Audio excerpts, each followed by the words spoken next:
العوافي عليكم يا حبايبي. أنا هقول لكم عبارة بتسمعوها كتير لكن مش عارفين إيه حكايتها. عبارة عذر أقبح من ذنب.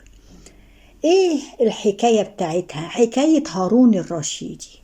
جاب الشاعر أبو نواس وقال له: إيه معنى عذر أقبح من ذنب؟ قل لي إيه، اضرب لي مثل أو قل لي حكاية عنه عشان أفهم معناها. فقال له: طب يا مولاي سيبني 3 أيام وأنا هاجي أقولك إيه معناها. فإيه فعلا بعد مرور 3 أيام جه الشاعر لقى مين؟ هارون الرشيدي واقف يتأمل جنينة القصر بتاعته. جه من ورا ظهره وراح مديله بالقلم على قفاه، بس قلم يعني مش قوي يعني. التفت هارون الرشيدي وطلع سيفه وكان عايز بقى ايه يطير رقبته.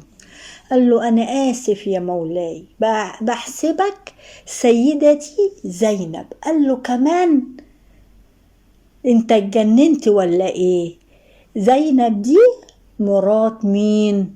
مرات هارون الرشيدي.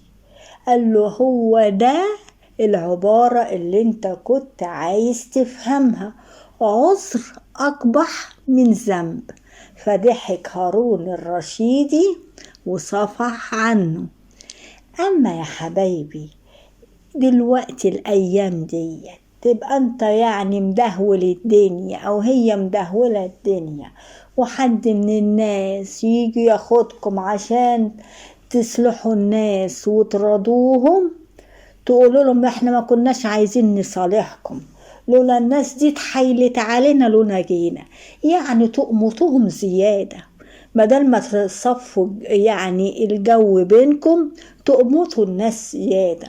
ولا واحد مغضب مراته ورايح عشان يصلحها يقول لابوها ايه عشان بقى يوريله ان هي بنته وحشة وهو اللي كويس؟ ده بنتك بتقول الكلمة كلمة امي والشورى شورة امي.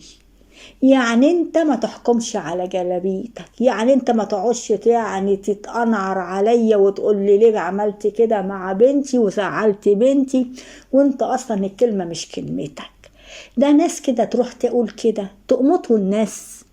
يا ولاد خلي بالكم من كلامكم، واما تزعلوا الناس تروحوا كده ايه تتأسفوا وما تقولوش كلام زي الدبش. فكروا شوية قبل ما تطلعوا الكلمة من بقكم، شوفوها هتزعل الناس ولا لا.